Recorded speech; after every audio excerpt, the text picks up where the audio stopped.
नमस्कार दोस्तों, कथाश्रेणी चैनल में आप सभी का हार्दिक स्वागत है।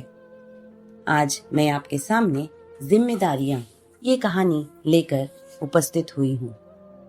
एक व्यापारी अपना व्यापार करने के लिए एक शहर से दूसरे शहर में जाता है। बीच रास्ते में रेगिस्तान का कुछ इलाका आता है। वो व्यापारी एक नकारात्मक सोच वाला था। वो हर बार शिकायत ही करता रहता था कि मेरे पास ये नहीं है, मेरे पास वो नहीं है।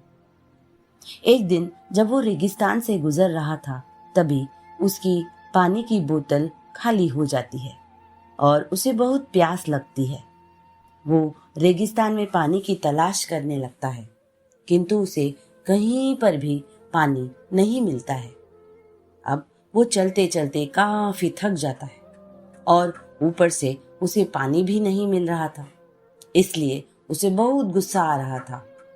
वो गुस्से में बोलने लगा कि ये कितनी बकवास जगह है। ना तो यहाँ पर कोई पेड़ पौधे हैं, ना ही यहाँ पे पानी मिलता है। वो अब आसमान की तरफ देखकर कहने लगा, हे भगवान, आपने ये कैसी जगह बनाई है। अगर मेरे पास पर्याप्त पानी और संसाधन होते तो मैं इस जगह को काफी अच्छा बना देता और बहुत सारे पेड़ भी यहाँ पर लगा देता। वो व्यापारी ऊपर देखकर ये सब बोल रहा था कि जैसे वो भगवान से जवाब की प्रतीक्षा कर रहा हो कि भगवान उसे कुछ कह दे। जैसे ही उसने नीचे देखा, वैसे ही चमत्कार ये हुआ कि उसे अपने आंखों के सामने एक कुआं दिखाई दिया। वो कुएं को देखकर बहुत ज्यादा खुश हो जाता है। वो कुएं के पास पहुंचा और उसने देखा कि कुआं पूरी तरह पानी से भरा हुआ है। यह व्यापारी नकारात्मक सोच वाला था, इसलिए उसने फिर से ऊपर आसमान में देखकर भगवान को शिकायत करना शुरू कर दिया कि हे भगवान, आपने मुझे पानी से भरा हुआ कुआं तो दे दिया, किंतु पानी मैं कैसे निकालूंगा। जैसे ही उसने नीचे देखा, वैसे ही फिर से चमत्कार हुआ और उसे कुएं के पास एक रस्सी और बाल्टी दिखाई दी।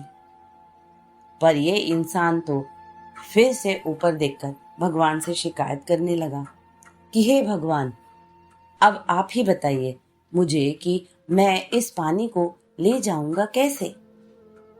तभी उसे ऐसा एहसास होता है कि उसके पीछे कोई खड़ा है। वो पीछे मुड़कर देखता है तो उसे एक ऊंट खड़ा हुआ दिखाई देता है। अब वो घबरा जाता है और वो सोचने लगता है कि मैंने तो बातों बातों में भगवान से कह दिया, किंतु अब मुझे सच में यहाँ पर हरियाली भी करनी पड़ेगी और पेड़ भी लगाने पड़ेंगे। इस व्यापारी को पानी मिल गया। पानी को निकालने के लिए बाल्टी और रस्सी भी मिल गई और पानी को ले जाने के लिए ऊंट भी मिल गया। अब वो सोचने लगा कि मैंने ये बातों बातों में क्या बोल दिया, ये तो बहुत बड़ी गड़बड़ हो गई। अब वो वहां से तेजी से भागने लगा। वो वहां से भागकर अपनी जिम्मेदारियों से बच रहा था।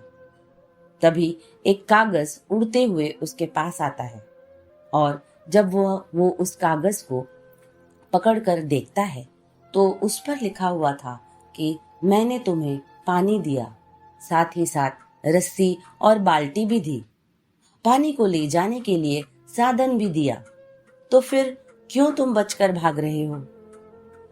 ये कागज पे लिखा हुआ पढ़कर उस व्यापारी को पता नहीं चल रहा था कि ये मेरे साथ क्या हो रहा है। वो वहां से भागता हुआ रेगिस्तान को पार कर देता है, पर वहां पर उसने हरियाली नहीं बनाई। इस व्यापारी की तरह ही हम लोग हमेशा शिकायत ही करते रहते हैं कि मेरे पास ये नहीं है, मेरे पास वो नहीं है। जब हमें सब कुछ मिल जाता है तब भी हम कुछ नहीं करते हैं।